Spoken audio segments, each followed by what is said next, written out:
Hey, what's up guys? In this video, I'm going to be showcasing you how to fix your Samsung Galaxy A37 5G. So let's follow these steps to help you out. The first thing which you want to rule out that it has some charge.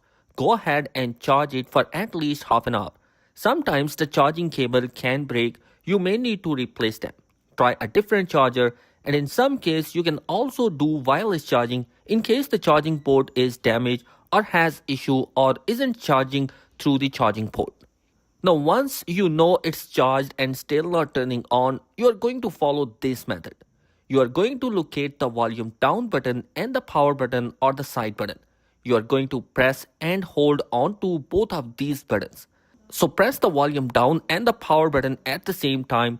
You are going to keep on holding until you can get the Samsung logo to appear. Once it's appear, you are in a business.